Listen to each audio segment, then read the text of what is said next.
Igreja, quem está feliz com Jesus, dá um glória a Deus aí, mais alto, aleluia. Aí sim, né? Agora eu estou sentindo firmeza nessa tua felicidade aí. Queridos, não é fácil ser crente, mas é a melhor coisa do mundo ser crente, amém? Não é fácil seguir a Cristo, mas é a melhor coisa do mundo seguir a Jesus. Não é fácil adorar a Deus em meio às dificuldades, mas Ele nos dá poder para isso, né? Para nós fazermos a diferença. Irmãos, se nós simplesmente fizéssemos tudo que os outros fazem, não haveria diferença entre aqueles que estão em Cristo e aqueles que não estão em Cristo. Então, se você está em Cristo, você tem uma condição de ir além, de fazer coisas que outros que não estão em Cristo não conseguem fazer, porque há poder em você, o poder do Senhor Jesus.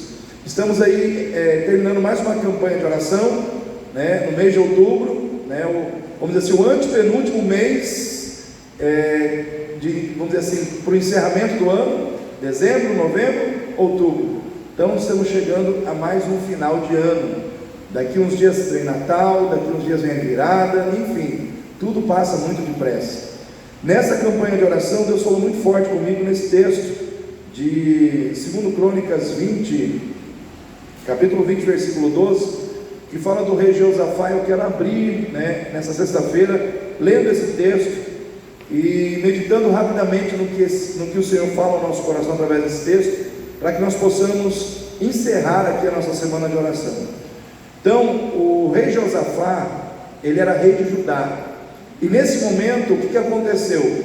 3 exércitos se levantaram contra Judá: o exército de Moabe, dos filhos de Amon e de Seir. Era vamos dizer assim, uma multidão de soldados que era fruto da somatória de 3 exércitos que vieram contra Judá. Ele olha e fala: não tem jeito de vencer isso, é muita gente contra nós. É uma causa praticamente perdida, né? E olha só o que ele diz aqui no versículo 12: ah, nosso Deus, porventura não o julgarás, porque em nós não há força perante essa grande multidão que vem contra nós, e não sabemos o que faremos, porém os nossos olhos estão postos em ti. E todo Judá estava em pé perante o Senhor, como também suas crianças, suas mulheres e seus filhos. Então veio o Espírito do Senhor no meio da congregação sobre Jaaziel, filho de Zacarias, filho de Benaia, filho de Jeiel, filho de Matanias, levita dos filhos de Asaf, e disse: dai ouvidos todo Judá, e vós moradores de Jerusalém, e tu, ó rei Josafá, assim diz o Senhor: não temais, nem vos assusteis por causa desta grande multidão, pois a peleja não é vossa, mas de Deus. Amém? A peleja não é vossa, mas de Deus. Naquele momento o Senhor se manifesta ali naquela situação. Mas, irmãos, a situação era terrível, a situação era grave. E como eu disse agora há pouco, olhando com os olhos humanos, Josafá, no seu íntimo, disse: a causa está perdida para nós, não temos força, não sabemos o que fazer, mas os nossos olhos estão postos no Senhor. Eu quero dizer uma coisa para você, querido. Às vezes a gente se depara com situações em que parece que a causa está perdida. E eu quero dizer para você, querido, quando a causa ela aparentemente estiver perdida para você, ela não está perdida para Deus. Amém? Eu quero começar dizendo isso para você nessa noite. Nós, como crentes, como servos do Senhor, somos pessoas que não podemos nos render a situações onde parece que a causa está perdida, porque muitas vezes é isso que Deus permite acontecer. Ele permite que a causa esteja perdida para nós, para que a gente possa buscar a Ele e Ele possa nos dar a vitória sobre a causa que estava perdida. Porque, irmãos, enquanto a gente pode fazer alguma coisa, Deus não faz. Deus faz quando a gente não pode fazer mais nada. Então a gente olha para a Bíblia E é uma particularidade que o nosso Deus tem. Ele não entra em cena quando as coisas estão fáceis. Ah, está fácil, a Eliane consegue resolver. Está fácil, a Cecília dá um jeito nessa situação.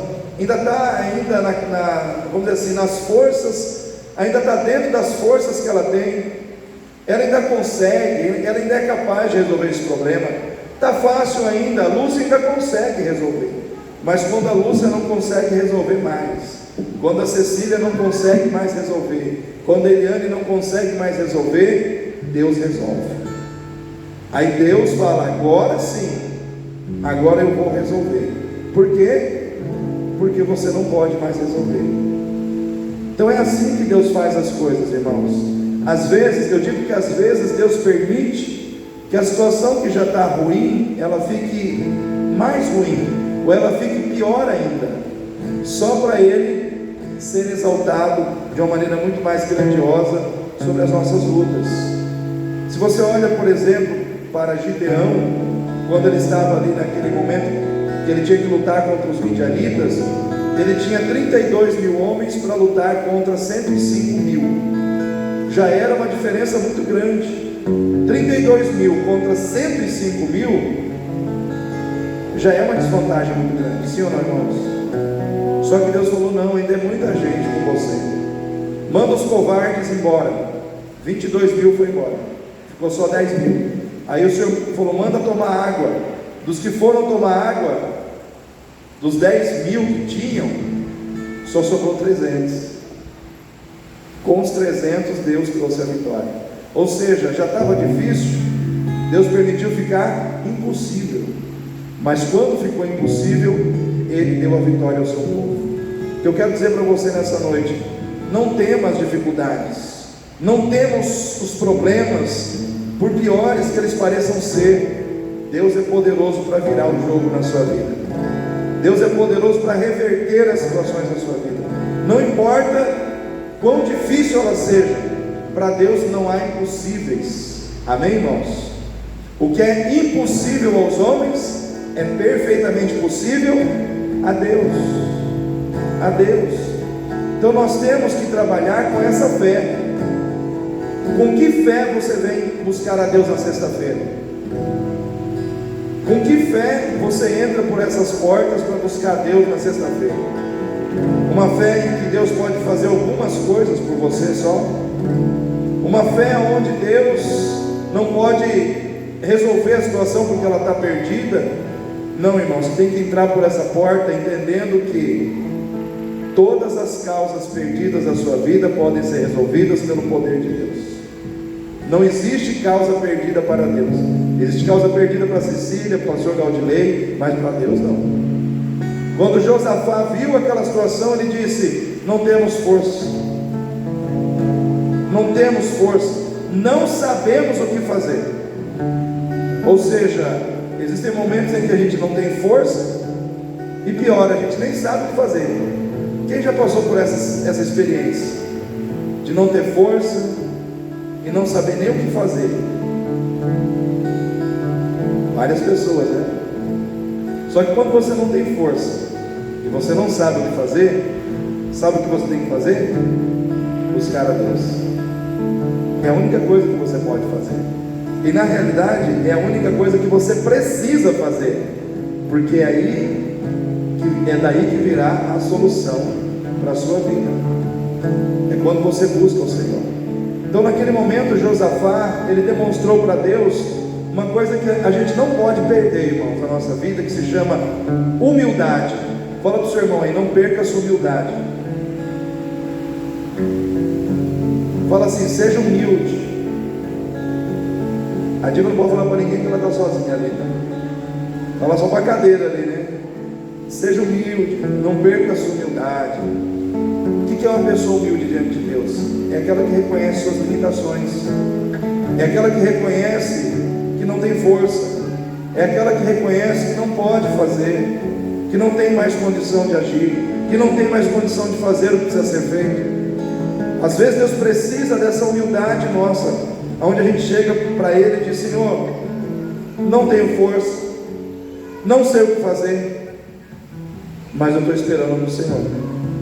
Isso é humildade, é se humilhar diante de Deus, é se reconhecer pequeno, é se reconhecer incapaz, é dizer: Senhor, eu sou frágil, eu sou pequeno, eu sou incapaz, sem ter vergonha de dizer isso para Deus, porque o Senhor mesmo nos diz na sua palavra: humilhai-vos debaixo da potente mão de Deus, e Ele a seu tempo vos exaltará. Sabe o que esse texto quer dizer para mim e para você? Que aquele que se humilha diante de Deus será exaltado por Deus.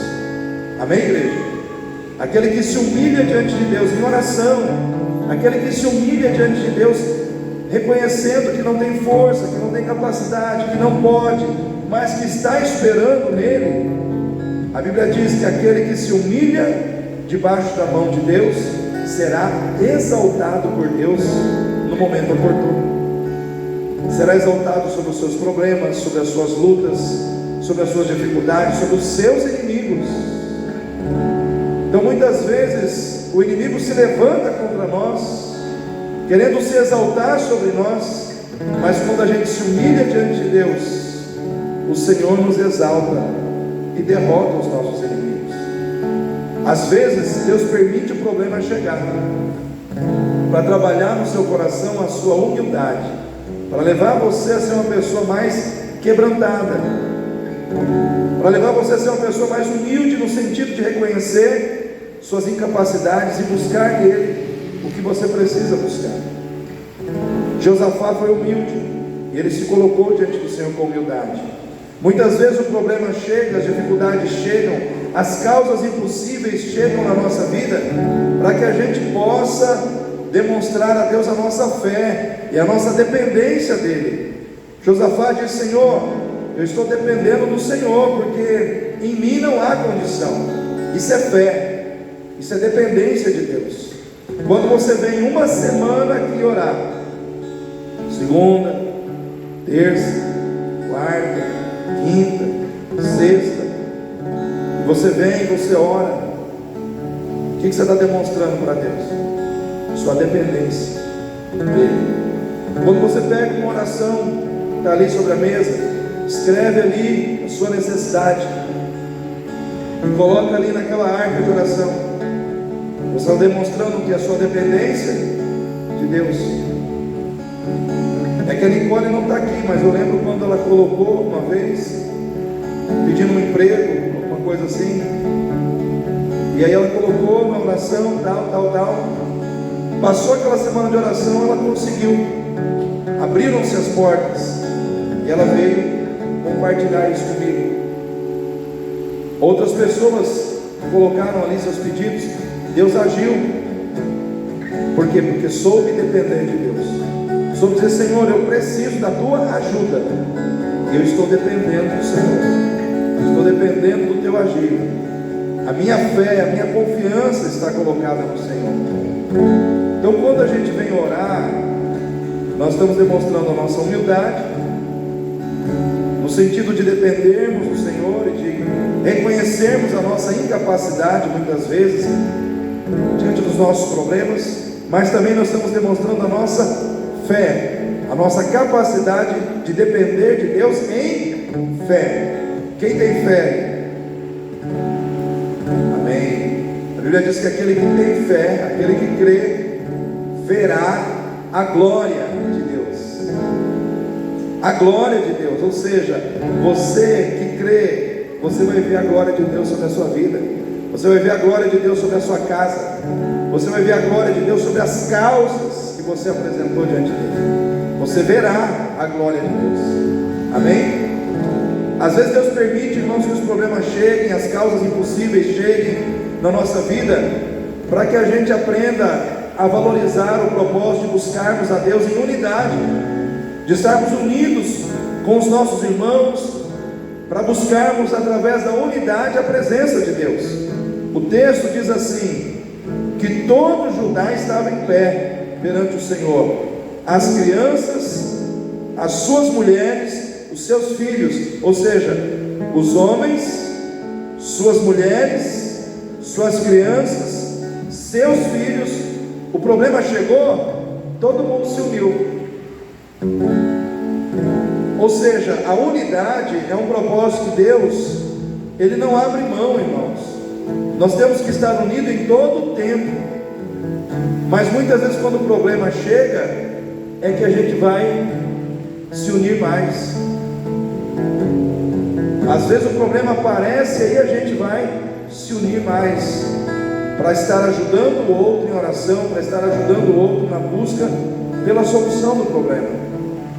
Eu já fui em velório em que as pessoas não se viam há anos, porque pastor vai muito em velório, né, irmãos? Acontece uma morte, lá vai o pastor, né, para pregar.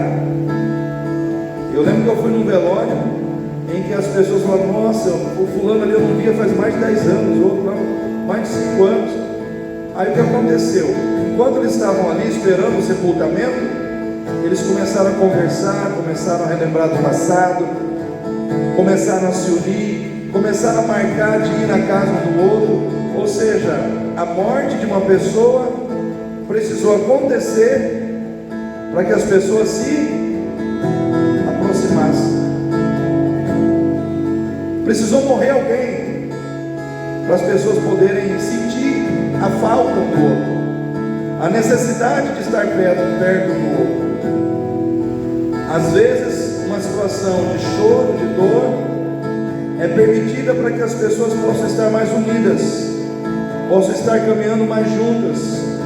Às vezes pessoas que estão distantes umas das outras, magoadas, brigadas, vem num velório, aí vê o parente morto e começa a lembrar que precisa pedir perdão, precisa consertar o relacionamento que está quebrado com outra pessoa que está ali no velório também.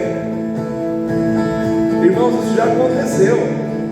Por quê? Porque a pessoa olha para quem morreu e fala: puxa vida, eu tinha coisas para dizer para essa pessoa, não consegui. Só que ela lembra que tem alguém ali naquele velório que ela pode fazer isso. Aí ela vai e começa a fazer, consertar, pedir perdão, arrumar a vida, arrumar vamos dizer assim, a casa, arrumar os relacionamentos que estão quebrados.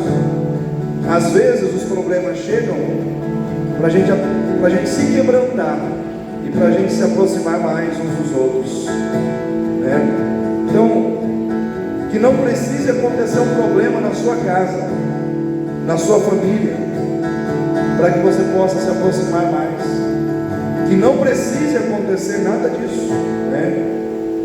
Irmãos, às vezes Deus permite o problema, as causas possíveis baterem na nossa porta, para que a gente possa aprender a vencer os problemas louvando a Deus, louvando o Senhor. Aqui diz que a palavra de Deus diz que a batalha não era do povo, era de Deus, amém? Só que lá na frente o Senhor disse: manda o povo cantar, manda os levitas cantar. Enquanto eles cantavam, Deus derrotava os inimigos.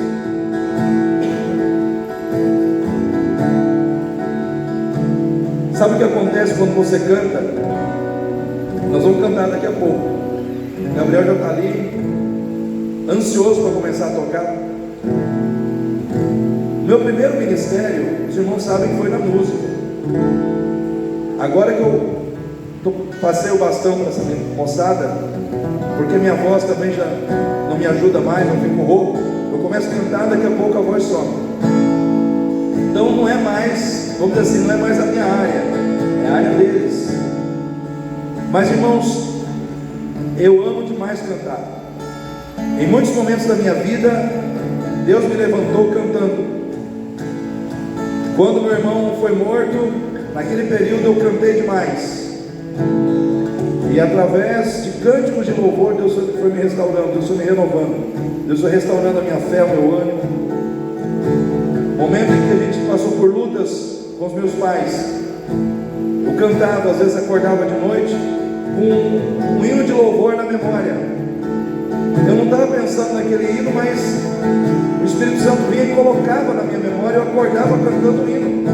Eu não sei quantos já tiveram essa experiência. Você dorme Você não está pensando em música, mas aí você acorda com um cântico na cabeça e você começa a cantar aquele cântico, fica o dia inteiro. E aí eu cantava.